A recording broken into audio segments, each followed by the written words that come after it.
je tista odlika vaše arhitekturne rešitve, ki najbolj izstopa? Kaj je tisto, če se niste vstopali pri načrtovanju teh stavb? Torej, kot avtor je vedno težko povedati, kaj je najboljše, ker gleda vse kot nekaka reklama, ampak po mojem morda 3 stvari so pomembnejše.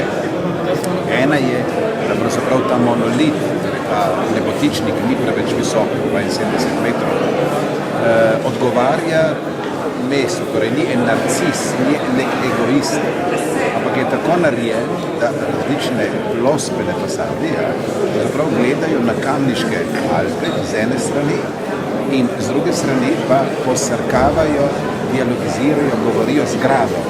Se pravi, ta nebotičnik želi vprašati in grad ali mesto mu odgovarja. Torej, to je ena pravina, da ni mutast, da ni samo en narcis, zaljubljen samega v sebi.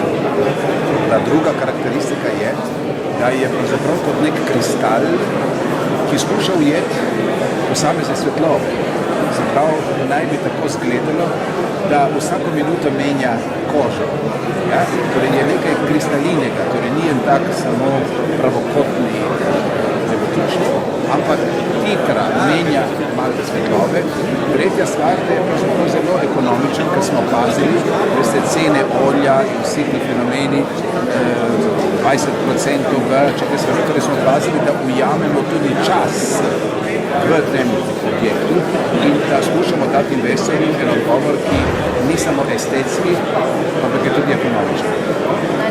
Reka, pa bo sam nebotičnik tukaj energetsko samozadosten? Ne, samozadosten ne more biti, ker ima tudi prvine in tudi energije, ki prihajajo pač iz infrastrukture mesta, ampak kot arhitekti mi to lahko samo optimiramo. Smo imeli enega zelo dobrega konzulenta, Brian Cody z biroja OVE Arup, ki nas je spremljal pri tem projektu in ki ga poznam in vem, kaj zmore in mislim, da smo dali eno zanimivo rešitev. Povejte mi, tako po nekaj časa v Snivni Ljubljani povoli prijete, opaste kakšne spremembe arhitekture? Seveda, tu in tam pridem, ampak spremembe so na boljše. Mislim tudi zdaj, ko imate eksperte, župana, ki nosi v sebi, tako bi rekel, nek eros do mesta in ima krasnega sodelavca, kolego Koželja, ki res skrbi za mesto, ki je profesionalc, ki ni tako samo politik in ki nima samo libidinozen odnos do medijev in tako naprej. Torej mislim, da je Ljubljana v dobrih rokah in že je razpoznavno to, kar se dogaja. Torej je neka kvaliteta, ljudje boljše živijo, se zbirajo ob reki in tako naprej. Povejte mi še, odkje vam še ljubezen do dela, odkje še črpate energijo do tega, da še delate?